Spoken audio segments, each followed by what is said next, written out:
And ultimately I made $5,000 in deposits my very first month at FFL, extremely part-time, which at Hillstone, I was making like $3,500 a month, which again, at the time I thought that was great money, but I was like, this is all I need. This is the proof. I'm going to just go full in. And that's what I did. And it's been, again, 1.5 years now, and I haven't looked back. So it's been an absolutely incredible experience. And I'm super, super grateful for everyone who has helped me along the way. Hi, everybody. Grady Polson. Welcome to the America Agency.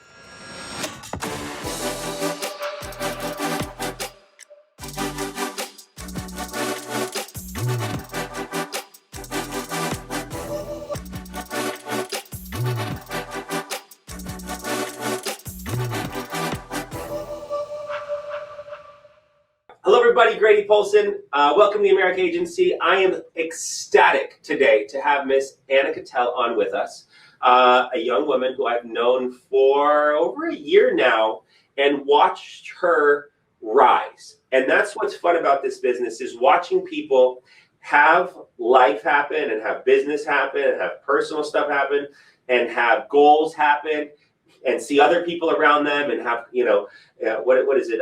Comparison is the thief of joy. So we start looking at what other people do, but staying the course in her business. And we hopped off the phone recently, and she told me how she's issuing personally over $30,000 a month. Her team's production doubled just this past month, and they're all selling at a significantly high level. And that's who I want to introduce to the world. That's who you all, when you're going, I don't know what to do. I don't know what to say. I don't know who to follow. Anna is who you want to follow. Anna is someone you want to listen to and go, I should stop thinking my way because my way isn't working. My bank account isn't getting better. My sales skills aren't growing. My community that I'm around is bringing me down. Mirror what someone who's figured a way out to get better is doing, and you'll get the same thing. It's copy and delete. You're fortunate and blessed to work with one of my favorite people on the entire planet, Nina Hill. And on top of that, now you've got her as a mentor, Hayden, her incredible husband, and then such great people like Morgan and Ryan that you get to work with and learn from. And now here you are, blossoming, growing, and I just want everyone to get to meet you, get to hear from you, and also get to get inspired by what you've done and you've created. So without further ado, everyone, please, as fast and hard as you can, drop an A, K in the chat below and show Anna some love and blow it up and tell her she's going to crush it, because she's going to. And without further ado, how are you doing today, Anna? Yeah, thank you so much, Grady, for having me on. What's funny was when you were, kind of going over everything, I was reminiscing on when I first started in this business, which was it was almost 1.5 years ago now, which is absolutely crazy. But I remember Nina was always making me attend these calls. And I've listened to more than I can even remember. And it's crazy that I'm on one now. So thank you so much for having me. I really appreciate that. I'm excited. You're so welcome. I'm excited. Well, and that's what's fun about this business is that I'm not interviewing people who had success 6 years ago. I'm going, who's the hottest frontline, hardest working people that I can then use as an example for, because the majority of people are lost. And not that they can't find their way, that they're lost in their own heads on what I should do each and every day. So they plug into the calls and they now hear great examples. I didn't know how to think. I fortunately had Andrew to trust. I got time with Sean. They told me what to do. I wasn't successful, so I just did what they said. And it worked out, right? So now you get to become that person, but because you listen to other people who had what you wanted, and now here we are, and now you're going to inspire others. So don't thank me, thank yourself. And you were the one that had to do all this gosh darn hard work, right? So with all that, tell us more about you, though. That's where we're at today. I want people to get to know you, hear from your story, how you found the business, and what's going on. Yeah, I'll kind of get into that. So pretty much how I got into the life insurance space, which again, no one's waking up in the morning and saying, hey, I want to start selling life insurance, right? I didn't really know anything about this business whatsoever. So let alone sales at all. I actually was in the restaurant industry for the last 4 years. So I was doing fine dining serving. Not sure if you guys have ever heard of Houston's or Hillstone.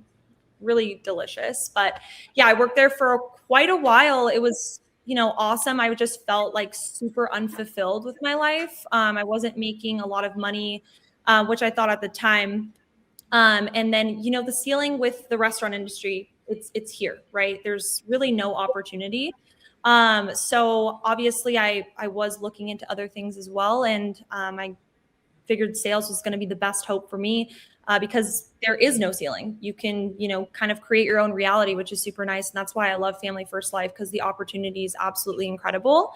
But yeah, so my fiance, he connected me to Nina and Hayden Hill. Obviously, everyone knows who they are. So I was super blessed to directly work with the two of them. So Nina kind of plugged me in. And from there, when I first started and when I was taking the test and everything like that, it was finals week. I was just graduating my senior year of college at ASU. And I was working like 45, 50 hours a week at the restaurant. And so I was like trying to like do all this, on the side so I can get out of the restaurant industry and into something that would ultimately fulfill me much more. So it was a grind at first, for sure. I remember I would go into the bathroom at work at the office, Morgan and Ryan's office, and I would literally get like into my tuxedo for work, and I would have to go serve at 4:00. But I was there when I could be there. And my first month, I quit my serving job because I was willing to do anything I possibly could, put in the hours that I had available. And ultimately I made $5,000 in deposits my very first month at FFL, extremely part-time, which at Hillstone, I was making like $3,500 a month, which again, at the time I thought that was great money, but I was like, this is all I need. This is the proof. I'm going to just go full in. And that's what I did. And it's been, again, 1.5 years now, and I haven't looked back. So it's been an absolutely incredible experience, and I'm super, super grateful for everyone who has helped me along the way. So love them all. So you're making $3,500 a month at Hillstone. How long did it take to earn that? So, I mean, I was roughly bringing in close to like $800 a week. And mind you, I was working at the very minimum 5 days a week. I was grinding. Like I would check my app on my phone. I was walking like 15 to 20,000 steps every single day. And, I was working in the heart of Scottsdale as well, serving these, really entitled individuals, to say the least. So it was not fun. It was really not fun. So I wanted to step out of that. And thank God I found you guys, because again, like it has been nothing but, success for me since I started, which is great. Obviously I've had my ups and downs for sure, but yeah, I'm super grateful I found sales, especially life insurance, again, just because the opportunity we have here is incredible. So agreed. I would 100% agree. But to look at that, right? So you were making $800 a week, working 5 days a week. So break it down, that is $175 a shift, approximately, unless you're working singles, doubles. I mean, probably singles at that level, dinners, etc. And so making $3,500, young, lower expenses, no children. You're maybe rent an apartment, right? We're looking in an environment where that was goodish, right? You're happy, you're content, right? Your friends are content. You're probably good girlfriends, boyfriends with the people you work with. Your managers are cool, right? You show up on time, you do a good job. How many other people are like you, just in Scottsdale alone, that could be interested, that would go, wait, you made $5,000 selling part-time life insurance. All you did was have to get his license, and you call people over the phone, right? Like that. I mean, it's an infinity, right? It's to honor Nina and Hayden, it's limitless to how many people that are looking for that.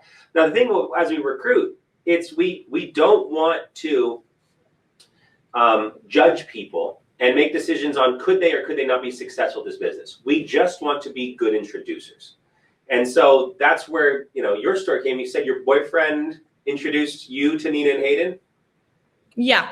Mm-hmm. There you go. My fiance. So, fiance. Well, congratulations. That's wonderful. Good job. What's his name? Aiden. Yeah, he owned a solar dealer here in the Valley. And they're actually stepping into insurance. So they're bringing everybody on because, obviously the proof's in the pudding, right? So they're getting all contracted ready. Aiden's very smart. Aiden's very smart. Otherwise, Edward's going to recruit them all. So, right.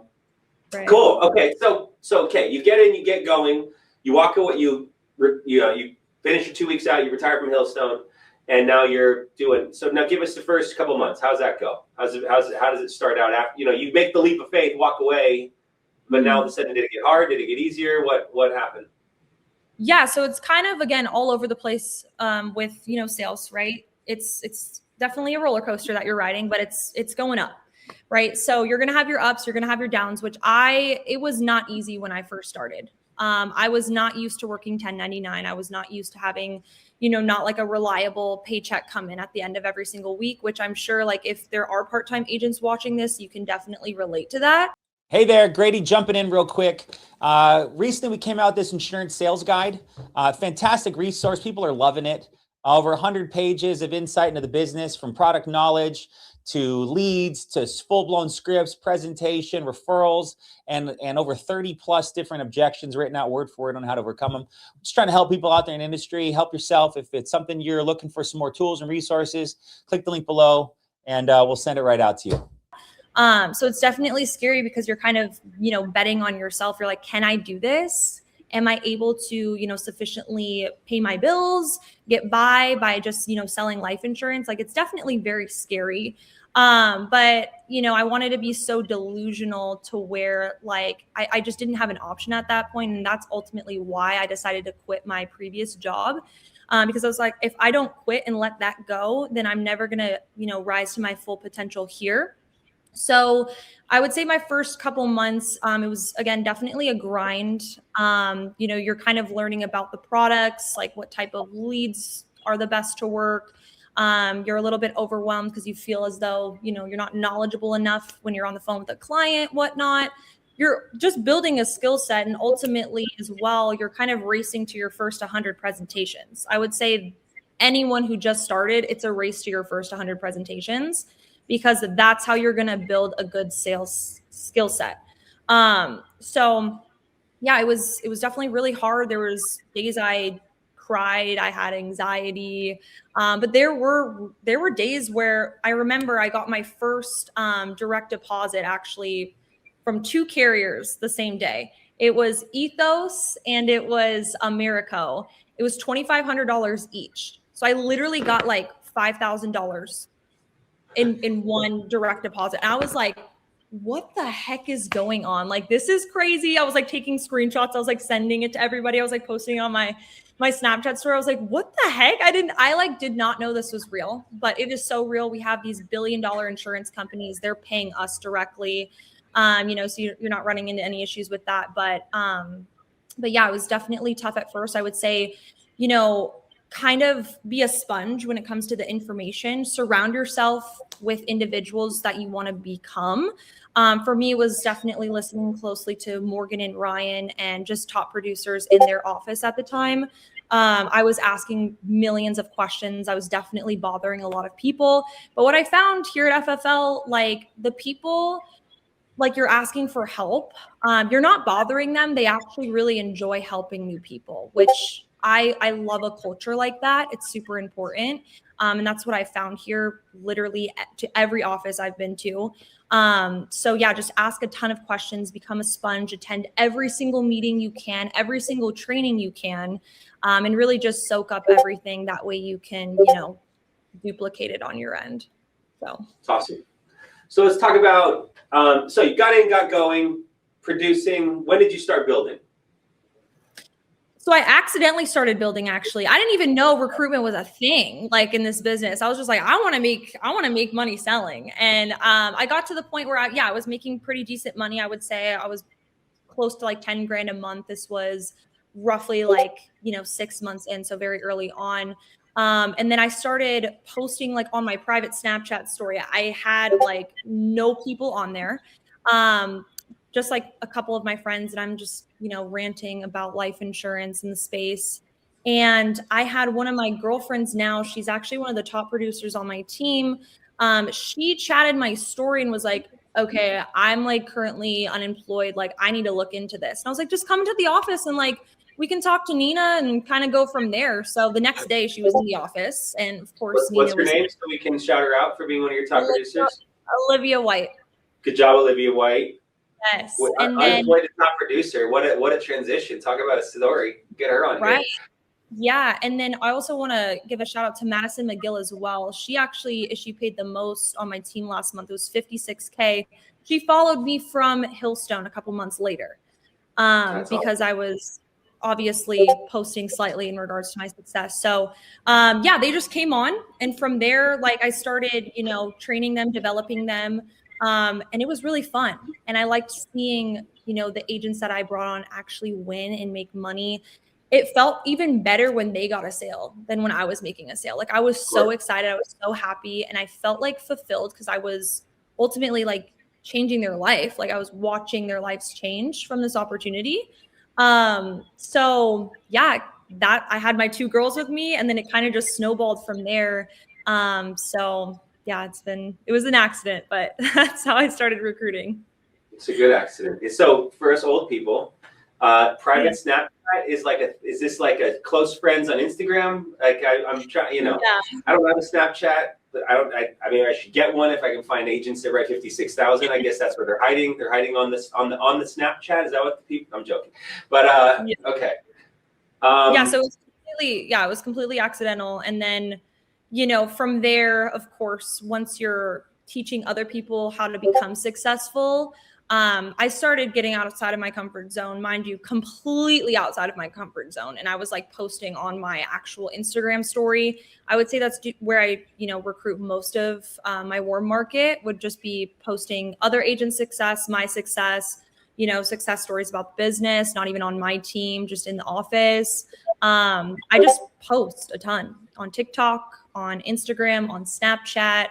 I don't use Facebook, but yeah, I just post as much as I can.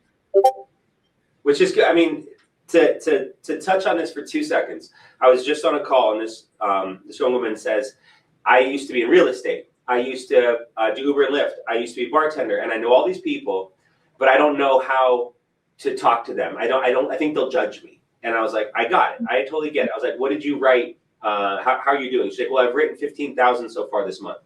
I'm like, you've written 15,000 so far this month. I was like, why don't you just tell them what you've done? Hey, Susan, it's been a minute. I don't know exactly what I'm doing yet, but I wrote 15,000 this new life insurance deal. They have warm buyer leads. If you're looking for a part-time gig to make a little extra money, it may or may not be for you. My little subtle takeaway, it may or may not be for you. And like, if you're doing that, shouting out your wins, your team's wins, we're just telling them like all you're doing and is telling Susan about your success humbly and saying that they're open to looking for other great people if you're open to looking for something.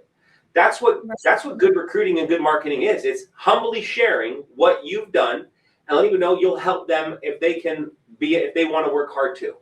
And I love that. That's how you're finding great people. That's like people are like, how are these teams growing so fast? They just talk about their success all day long. Humbly. Mm-hmm. They're sharing it. Now, some people have fancy cars and they buy watches and they buy stuff and they feel the need to show everybody their fancy stuff they buy.